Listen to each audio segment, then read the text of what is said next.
say it's a $100,000 home with a 100-year lifespan.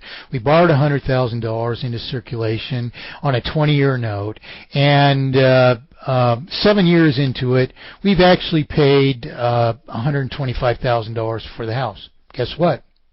Under mathematically perfected economy, the house is paid for. The debt no longer exists. And so this would be on most of our federal debt and our other public debt as well. Why? And why is this right? This is not an audacious plan. This is what factually restores things to their rightful state, because there is no debt, actual debt, to these pretended banks who are merely publishers of evidence of our promissory obligations to each other. You have been paying interest upon interest upon interest, and because you aren't servicing the principal even on federal debt, you're accumulating further debt, federal debt, and the interest that you can't pay as new principal. You see? Now, if we counted all the interest in time against all the actual indebtedness, I'm sorry, our federal debt is gone. But that isn't because this is an audacious idea of solution. This is because that's the only thing that restores the actual debt to its rightful state. And until we understand that, we are never going to stand for solution. That is not an audacious idea at all. The audacious idea is that we should continue servicing interest upon interest upon interest, which has been converted into artificial principal and artificial debt to mere publishers of evidence of our promissory obligations to each other.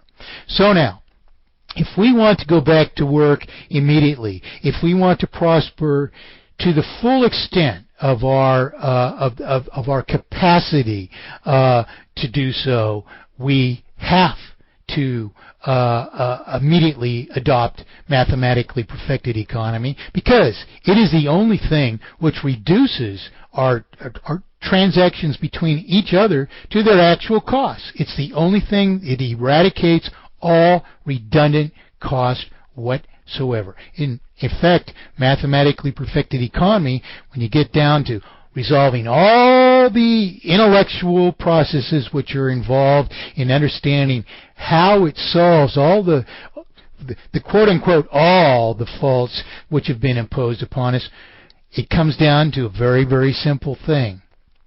All that mathematically perfected economy is the monetary equivalent of unimpeded barter. That is, the freedom. Mathematically perfected economy is the freedom to issue our own promissory obligations, free of impediment or any exploitation of the natural opportunity to make good on the obligation. So these are the things that we need to discuss then, until, going through these things one time, is often not enough for a person. But in the course of this, I would hope at least that there's one thing or another thing that you can grasp onto that justifies, going back to the archives and listening to the program again, because we've basically covered the basis here. A transition, a reversion, in effect, of usury into mathematically perfected economy will solve itself most of the world's indebtedness. Moreover, it will reduce the rate of payment on the remaining principal, if any, to no more than our rate of consumption or depreciation of the represented property, which is the proper rate to pay for anything. You're not getting anything for nothing. You're not really assuming a debt. You're assuming an obligation to pay for that $100,000 house with a 100-year lifespan at the rate that you're consuming it. So I consume a year of it, and I pay for that as I consume of it. So mathematically perfected economy is eradication of banking. It's an eradication of interest. It's what all these people in the Ron Paul forums are advocating is privatization, and that the banks are the only true entities that truly deserve this authority to do something somehow better than us by no principle that they can even give us. Well, that's not true. Essentially, a promissory obligation, which is what all the money in the world really truly exists of, essentially a promissory obligation is indeed private in nature, but it's in private of the individual or individuals that assume the obligation to pay the principal out of circulation, in which case it's always only rightfully retired from circulation. It is, once that obligation is paid, the obligation is null and void, and it is not the property of anything. So money is real.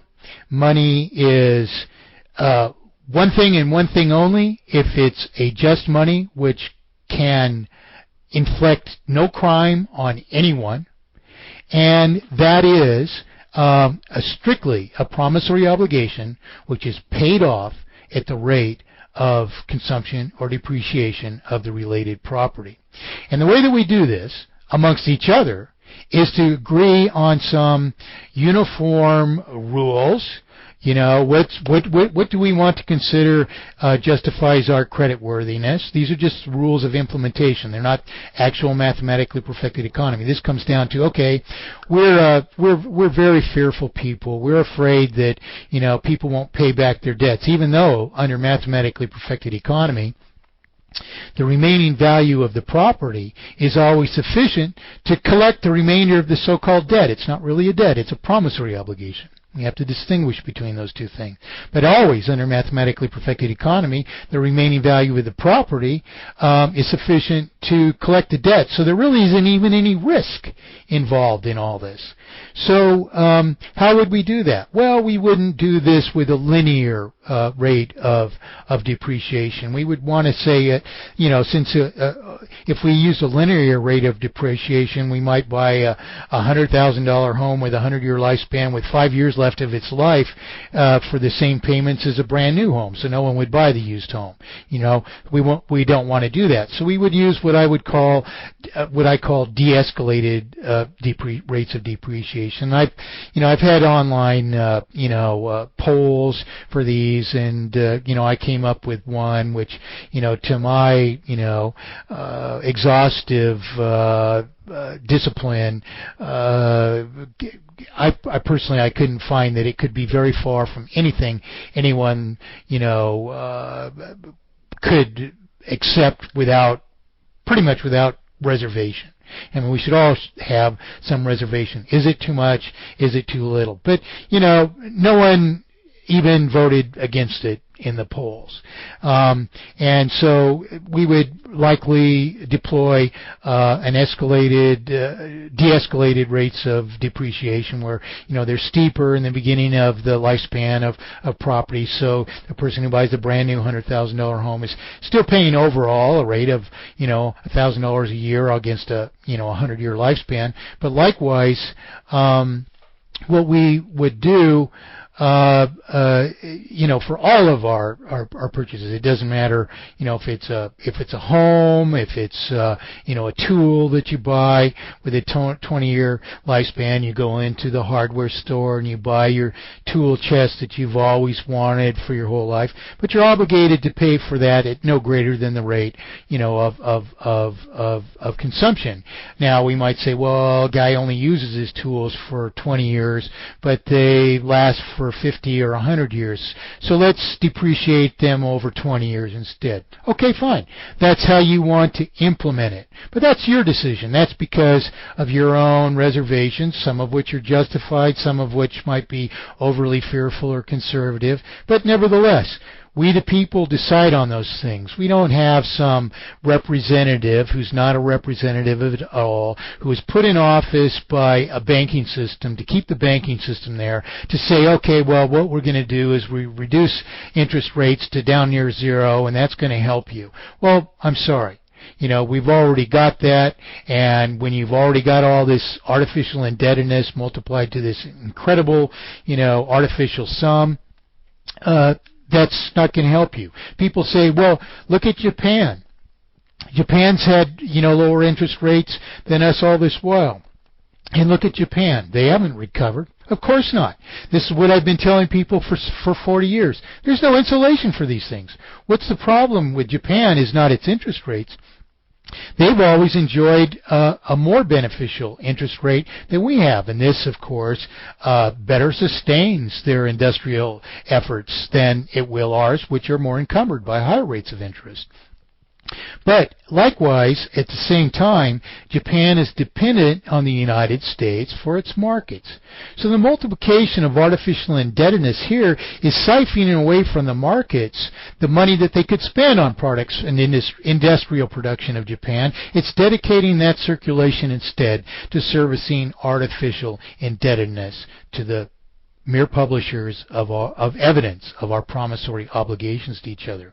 So, in effect, Japan hasn't enjoyed this desired insulation that people are advocating, which doesn't exist because, in fact, the markets are encumbered, as I've said, and so, Japan has been like, if I recall, there was a 1988 or 9 article in a Japanese magazine that somebody sent me, fan of Mathematically Perfected Economy, and it showed 2 boulders purchased at the edge of top of a cliff. And there was a large boulder and a smaller boulder, and they were tied together by a stout rope. And one of them said U.S. on it, and the other said Japan. And the whole idea, of course, of this picture, which was the cover of this magazine, was that Japan was, inseparably tethered to the fate of the United States, and so as the fate of the United States is in perpetual decline as a result of this multiplication of artificial indebtedness here, which is simply manifested at a slower rate in Japan. The relative benefit might be something, but still, so long as Japan is subject to interest, it's going to multiply their indebtedness as well, particularly if you examine that effect across all of the currency in the world. Because what actually happens if you build a model of this, as I have, so many years ago. You can use my model to illustrate this purpose. You can even use my Excel spreadsheets, which have been available since the official internet, to do the same thing. Although they have some limitations because they are spreadsheets and they don't go on to infinity. They only go, so far as many rows as, the formulas exist in them. But what you find is if in any so-called economy, some of the currency in circulation is subject to interest, what happens is that so long as we ever are dependent on that circulation, and we are, or it would never have to be borrowed into circulation in the first place, that initial obligation is an implicit obligation to pay that out of circulation plus all the interest on it, which has to come from the rest of the circulation. So more and more and more becomes borrowed from the banks that exist in the circulation until you had all of the problems that preceded the Federal Reserve System and were preposterously proposed to be solved simply by consolidating the very banks that were the very problem, so that at least they could agree amongst themselves what uniform rates of interest they would, charge us and share in all of that, and at least, the more restrained banks could maybe prevent, the more audacious banks from charging us more immediately destructive rates of interest. So that's pretty much it. I know that's not in a nutshell. But those are the issues that are before us. And in order to understand solution, now we need to get this idea of the obfuscation of the currency under our belts, so that if we have to appear to a court, we can defend ourselves with the improprieties of the banking system, which alone manifest in our inevitable failure, defaulting on this mortgage, which in fact is stealing from us, especially if we've paid more against the principal than they're claiming, which resolves the debt down to some, remaining principal, and they're claiming we owe more than that because they counted it toward interest when